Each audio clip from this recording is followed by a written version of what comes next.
Student आज हम नया चैप्टर स्टार्ट करते हैं, the units of life. Student ये काफी ज्यादा इंपॉर्टेंट चैप्टर है आपके लिए। इससे मैक्सिमम क्वेश्चंस नीट में जो होता है कि आपके 5 से 6 मार्क्स के आ जाते हैं। ठीक है, तो ये चैप्टर आपको ध्यान से पढ़ने की जरूरत है। द यूनिट ऑफ लाइफ में स्टूडेंट देखिए क्या है, जो आपका चैप्टर नेम में आप मेंशन है, the units of life. Student देखिए क्या है, इसमें हम लोग टोटल एनसीईआरटी के अकॉर्डिंग, एनसीईआरटी जो आपका बुक है उस पर लाइन टू लाइन कवर करेंगे, एनसीईआरटी बेस पढ़ेंगे। तो पहला स्टूडेंट देखिए क्या है, क्वेश्चन आते हैं आपका व्हाट इज सेल्स की बात करते हैं हम लोग कि सेल क्या है। ठीक है, तो सेल की जो बात कर रहे हैं स्टूडेंट हम लोग, सेल क्या है स्टूडेंट, व्हाट इज सेल्स। तो एनसीईआरटी में डिफिनेशन दिए हुए हैं स्टूडेंट कि सेल जो होता है आपका बेसिक यूनिट्स ऑफ लाइफ है। क्या है? बेसिक यूनिट्स ऑफ लाइफ है। ठीक है, यानी कि स्टूडेंट देखिए किसी भी लाइफ की जो हम लोग बात कर रहे हैं, लिविंग थिंग्स की अगर बात कर रहे हैं तो उसका बेसिक यूनिट होता है सेल। कोई भी लिविंग थिंग्स अगर है स्टूडेंट तो किसका बना होगा, सेल्स का ही उसकी बॉडी बनी होगी। तो सेल्स क्या है, बेसिक यूनिट्स ऑफ लाइफ है। अगर हम नेक्स्ट डिफिनेशन की बात करते हैं स्टूडेंट, तो ये क्या है कि structural and functional units of life.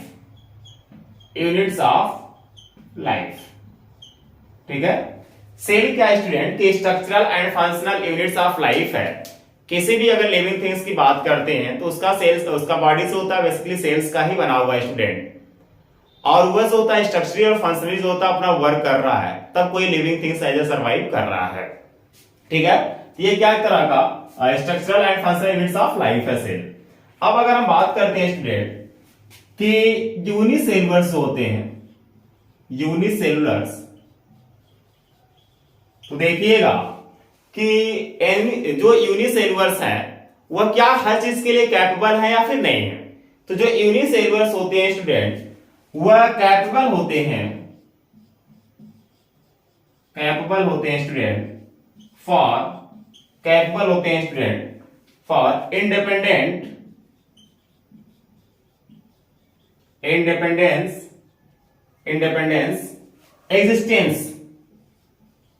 Existence.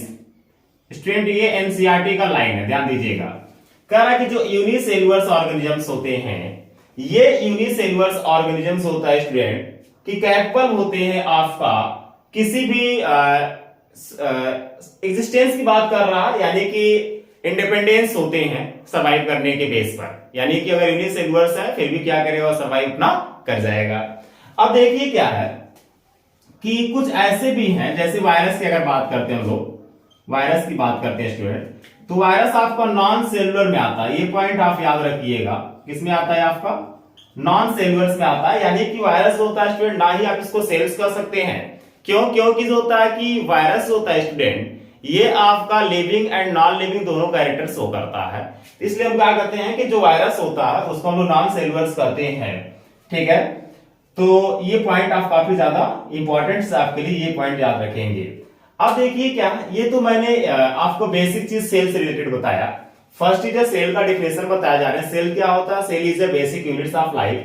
Next definition आपको बताया जा रहे हैं, सेल क्या है student, structure and functional units of life है। उसके बाद देखिए क्या, यूनिसेलुलर्स की बात कर रहे हैं। कोई भी यूनिसेलुलर्स ऑर्गेनिज्म है तो वह जो होता है इंडिपेंडेंट होता है फॉर एग्जिस्टेंस के लिए। और अगर वायरस की बात करते हैं तो वायरस होता है एज ए नॉन सेलुलर्स होता है स्टूडेंट, जिसको हम लोग बहुत ज्यादा सेल्स में भी कंसिडर नहीं करते हैं। क्योंकि ये जैसे क्या होता है कि होस्ट बॉडी लिविंग मिलता है तो अपना लिविंग कैरेक्टर शो करता है, होस्ट बॉडी नहीं मिलता है इसको तो नॉन लिविंग कैरेक्टर अपना शो करता है। ठीक है, इसीलिए क्या है, इसको हम नॉन सेलुलर्स भी कहते हैं। ये क्वेश्चन आ सकता है किसी एक नॉन सेलुलर्स का, जो होता है कि वायरस क्या है, आप सबसे पूछ सकता है। अब देखिए अगर हम ऑर्गेनिजम्स की बेस की बात करते हैं, ये पॉइंट याद रखिएगा, ऑर्गेनिजम्स की बेस की बात कर रहे हैं हम लोग, ऑर्गेनिजम्स। ठीक है, तो देखिए क्या स्टूडेंट कि नंबर ऑफ सेल्स के बेस पर, ठीक है, number of cells on the basis of number of cells, ठीक है, numbers of cells on the basis of numbers of cells, जो ऑर्गेनिजम्स होते हैं स्टूडेंट आपका, ऑर्गेनिजम्स आर टू टाइप्स। ठीक है, कितने होते हैं, टू टाइप्स होते हैं, यहां पे मेंशन कर दे रहा हूं, टू टाइप्स होते हैं।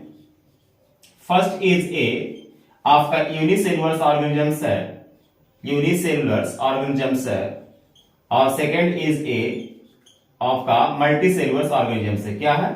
मल्टीसेलुलर ऑर्गेनिजम्स है स्टूडेंट। क्या आपका? मल्टीसेलुलर ऑर्गेनिजम्स है।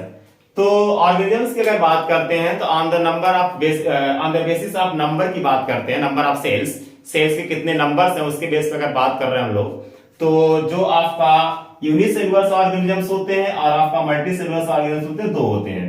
यूनिसेलुलर ऑर्गेनिजम्स होता है स्टूडेंट, इनकी बॉडीज होता है मेड अप होती है ओनली सिंगल सेल्स। ठीक है, सिंगल सेल्स स्टूडेंट होता है इनका बॉडी बना हुआ है। जबकि जो मल्टीसेलुलर ऑर्गेनिजम्स होते हैं ये मोर देन वन सेल्स, ठीक है, मोर देन वन सेल्स से क्या होता है स्टूडेंट, इनकी बॉडी बना हुआ है। ठीक है, मोर देन वन सेल्स। ठीक, अब देखिए अगर हम एग्जांपल की बात कर लेते हैं यहां पर, तो जो यूनिसेलुलर ऑर्गेनिजम्स होते हैं जो सिंगल सेल से बने होते हैं, एग्जांपल देख लीजिएगा। जैसे आपका बैक्टीरिया हो गया, बैक्टीरिया स्टूडेंट क्या आपका यूनिसेलुलर ऑर्गेनिजम्स है। एंड अमीबा हो गया स्टूडेंट, अमीबा भी क्या आपका यूनिसेलुलर ऑर्गेनिजम्स है। नेक्स्ट मल्टीसेलुलर ऑर्गेनिजम्स में देखिए क्या है कि हायर प्लांट्स आ जाते हैं। कौन आ जाएगा स्टूडेंट? हायर प्लांट्स आ जाते हैं आपके, और उसके बाद आपका हायर एनिमल्स आ जाते हैं। ठीक है, हायर प्लांट्स और हायर जो होता है कि स्टूडेंट एनिमल्स आर मल्टीसेलुलर्स। ठीक है, किसके एग्जांपल्स हैं? मल्टीसेलुलर्स एग्जांपल्स हैं। और आपका bacteria and amoeba is examples of unicellular organisms. ठीक है, तो आपको ऑर्गेनिजम्स के बेस पे मैंने ऑर्गेनिजम्स के बारे में बताया, unicellular organisms and multicellular organisms. Number of cells के बेस पर स्टूडेंट आपको बताया, किस बेस बताया गया है? नंबर ऑफ सेल्स के बेस बताया गया है। अब स्टूडेंट जो होता है हम लोग हिस्ट्री ऑफ सेल्स पे आते हैं थोड़ा। ठीक है, देखते हैं कि हिस्ट्री ऑफ सेल्स यानी कि सेल्स का जो होता है डिस्कवरी कैसे हुआ, यहाँ पे हम लोग ये डिस्कस करेंगे। तो स्टूडेंट थोड़ा मेरा बोर्ड क्या छोटा है तो इसको मुझे इरेज करना पड़ेगा, आप इसका स्क्रीनशॉट ले लीजिएगा। ठीक है, टोटल मैं एनसीईआरटी के बेस पे आपको बताने की कोशिश कर रहा हूं, बाकी कुछ चीजें हैं जो ऐड किए जाएंगे आपके बाहर।